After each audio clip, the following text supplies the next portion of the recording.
Hello friends, welcome to என்ன ஒரு ருசி. இன்னைக்கு என்ன ஒரு ருசியில் நாட்டுக்கோழி ஃப்ரை எப்படி டேஸ்டியாக பண்ணுறதுன்னு இன்னைக்கு நம்ம பார்க்கலாம். கண்டிப்பாக எல்லாருமே ட்ரை பண்ண வேண்டிய ஒரு ரெசிபி. கண்டிப்பாக ட்ரை பண்ணி பாருங்கள், ரொம்ப டேஸ்ட்டாக இருக்கும். சுட சுட ரைஸில் மிளகு ரசம் வச்சு நம்ம இந்த நாட்டுக்கோழி ஃப்ரை சாப்பிட்டோன்னா அவ்வளோ டேஸ்ட்டாக இருக்கும். கண்டிப்பாக ட்ரை பண்ணுங்கள். இப்போ லேட் பண்ணாமல் நம்ம வீடியோவை ஸ்டார்ட் பண்ணிடலாம்.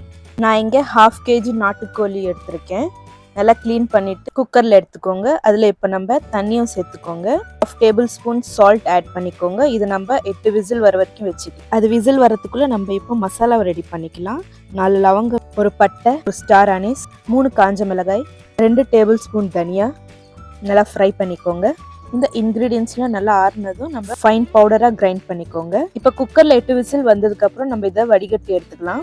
இப்போ சிக்கனும் ரெடியாக இருக்குது, மசாலாவும் ரெடியாக இருக்குது. இப்போ நம்ம ஸ்டார்ட் பண்ணிடலாம். இப்போ ஒரு கடாய் எடுத்துக்கோங்க. அதில் 3 tablespoon ஆயில் எடுத்துக்கோங்க. ஆயில் நல்லா ஹீட் ஆனதும் 3 பச்சை மிளகாய் எடுத்துக்கோங்க. அதில் கொஞ்சம் கருவேப்பிலையும் ஆட் பண்ணிக்கோங்க. நல்லா ஒரு வாட்டி ஃப்ரை பண்ணிக்கோங்க.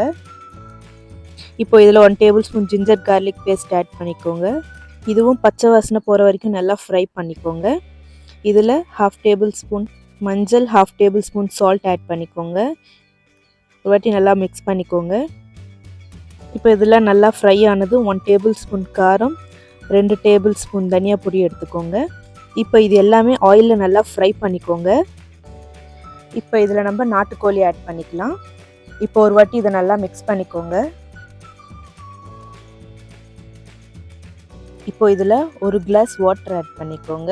ஒரு வாட்டி நல்லா மிக்ஸ் பண்ணிவிட்டு மூடி வச்சிடலாம். நம்ம நடுவில் நல்லா மிக்ஸ் பண்ணிக்கிட்டே இருங்க. இந்த ஸ்டேஜில் சால்ட் அட்ஜஸ்ட் பண்ணிக்கோங்க.